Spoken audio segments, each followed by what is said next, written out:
Islam actuel. Bienvenue sur le podcast Les clés du Coran. La reconnexion à la religion d'Abraham. Résumons le cheminement de notre réflexion. La sourate Al-Fatiha ouvre le livre en introduisant les qualités du Dieu de l'univers et en montrant les trois grandes catégories de personnes. Il y a celles que Dieu a guidées vers la voie de la justice, Sirat al-Mustaqim, la voie de la droiture. Ensuite, il y a celles qui se sont exposées à la colère de Dieu, Al-Ma'doubi alayhim. Enfin, il y a celles qui ont suivi la voie de l'injustice, Al-Dhalin. Ainsi, Dieu distingue une personne d'une autre selon ses actes. L'origine, la couleur de peau ou la richesse importent peu pour juger de la valeur d'une personne. Seul importe les choix qu'elle fait dans sa vie. Est-ce qu'elle est au service du vrai, du bien et du juste ou de toute autre valeur?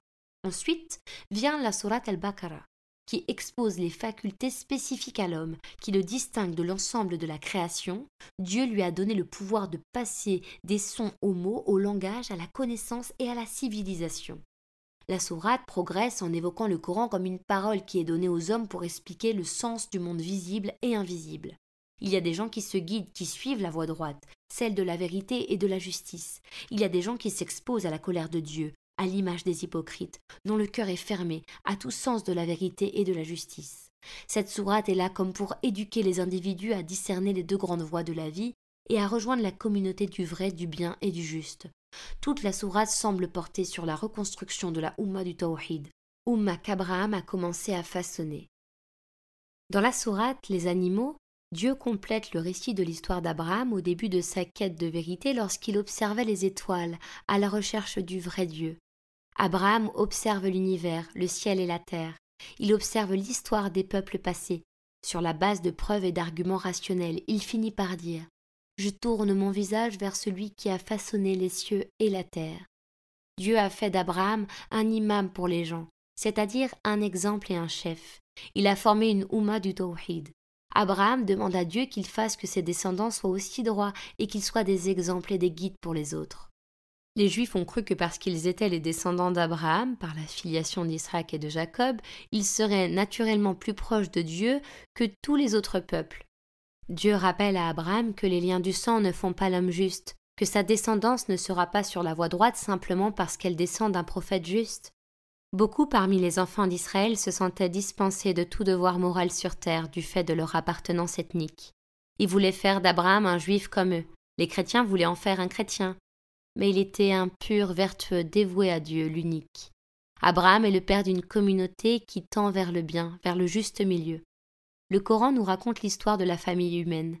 La sourate Al-Baqarah illustre une loi universelle, à part une minorité. La plupart des gens, à toutes les époques, restent attachés aux traditions et à la superstition plus qu'à la religion de la droiture, au laisser-faire face à l'injustice qu'à l'effort et se battre pour plus de justice. Ensuite, elle aborde la question de la désignation de la Qibla ou de la bonne direction pour la prière quotidienne. Certains parmi les enfants d'Israël ont proposé à Mohammed de reprendre la Qibla de Jérusalem et d'abandonner la Kaaba, alors que l'ordre venait de lui être donné de se tourner vers la Mecque. Ceci afin de le mettre en défaut, de démontrer qu'il change d'avis, qu'il n'a pas une religion claire et stable. Coran sourate 2, signe 142. Les faibles d'esprit parmi les gens diront: qui les a détournés de la direction, Qibla, vers laquelle ils s'orientaient auparavant? Dis: c'est à Dieu qu'appartiennent le levant et le couchant. Il guide qui il veut vers une voie droite. سيقول السفهاء من الناس ما ولاهم عن قبلتهم التي كانوا عليها قل لله المشرق والمغرب يهدي من يشاء إلى صراط مستقيم. La définition de la Qibla s'est faite progressivement. Le prophète Mohammed savait que la Qibla d'Abraham, c'était la maison sacrée, Beit el-Haram, la Kaaba, mais celle-ci était pleine d'idoles qui faisaient l'objet de cultes polythéistes. Pour éviter de confondre le culte de Dieu l'unique avec le culte polythéiste, le prophète Mohammed se dressait non loin de la Kaaba tout en se tournant vers la mosquée d'Al-Aqsa, vers Jérusalem. Pendant quelques années, il agissait ainsi. Ensuite, il émigra à Médine où les Juifs se tournaient vers la mosquée d'Al-Aqsa. Ces derniers se vantaient auprès des polythéistes qu'ils allaient recevoir un prophète. Dieu n'avait pas encore ordonné aux prophètes de changer de qibla.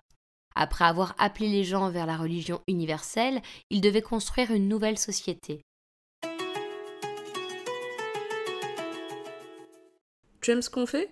Like, partage, abonne-toi et soutiens-nous sur islamactuel.org/don. DON. On te propose des projets inédits pour faire parler le Coran sur les questions de la vie réelle, des questions qui te concernent. islamactuel.org/don. DON. Merci, on reprend l'épisode. Les communautés juives, polythéistes et musulmanes ont réussi à se mettre d'accord autour de la fondation d'une société plurielle avec Mohammed à sa tête. Une partie des juifs faisait semblant d'adhérer au nouveau cadre politique médinois tout en fomentant des complots avec l'ennemi, les polythéistes de la Mecque violemment opposés à la religion de Mohammed. Mohammed est venu avec la même aqida, conviction et vision du monde, et sharia, voie qui comprend une façon d'adorer et de servir Dieu, une éthique et des lois pour régler les relations humaines, que celles qui avaient été transmises par les prophètes aux enfants d'Israël. Si ces derniers ne voulaient pas le suivre, ils étaient invités cependant à faire front ensemble contre l'ennemi. Mohammed espérait donc établir la paix avec eux et s'allier à eux contre les polythéistes belliqueux. Mais ils étaient animés d'un sentiment de supériorité. Si Mohammed apporte une nouvelle religion, pourquoi suivre la nouvelle et délaisser l'ancienne? S'il n'apporte rien de nouveau par rapport à la Torah et aux prophètes juifs, alors pourquoi le suivre? Dans tous les cas, ils ne voulaient pas le suivre. Que signifie El-Qibla, la direction vers laquelle on se tourne pour prier? Les enfants d'Israël prétendaient qu'Abraham était juif, qu'ils étaient fidèles à la religion des prophètes. Mais en fait, la plupart d'entre eux avaient déformé la religion et l'avaient façonnée selon leur intérêt. Ils se tournaient vers la Qibla de la Palestine et voulaient que toutes les religions se tournent également vers leur direction. Pendant moins de 2 ans, le prophète Mohammed avait suivi la même direction. Ceci aurait pu renforcer l'unité entre les enfants d'Israël et les musulmans, mais ils avaient un sentiment de supériorité. Ce nouveau prophète se réclame de nos prophètes, s'oriente vers notre Qibla pour la prière, alors pourquoi le suivre? Qu'est-ce qu'il apporte de nouveau? Tel était leur raisonnement. Dieu ordonnera à Mohammed de se tourner vers la Qibla d'Abraham. Les savants musulmans y voient une abrogation. En réalité, la règle, c'est que la Qibla renvoie à la maison de la Mecque. Mais comme celle-ci était polluée par le culte polythéiste, il était inconcevable de se confondre les cultes. Donc pendant une période transitoire exceptionnelle, Mohammed a pris pour Qibla Jérusalem, la même que les Juifs. Mais la Qibla originelle, celle d'Abraham, était bien Al-Kaaba. Il s'agit donc de revenir à l'origine du culte monothéiste et non d'abroger une ancienne règle pour en adopter une nouvelle. En s'installant à Médine, Mohammed réussit à former l'individu musulman, héritier de la tradition des prophètes, à former la famille musulmane, à former une société exemplaire dans son rapport aux autres. Les 13 années éprouvantes que les musulmans ont passées à la Mecque ont permis de purifier le cœur et l'esprit des hommes en les initiant à l'unicité pure. Désormais, une nouvelle page de l'histoire des musulmans commence à Médine avec le retour à la Qibla d'Abraham. Merci de ta confiance. On reste en contact? Tu veux accéder à plus de ressources pertinentes et participer au projet? Rends-toi sur islamactuel.org et Facebook, Instagram, YouTube et les plateformes de podcast.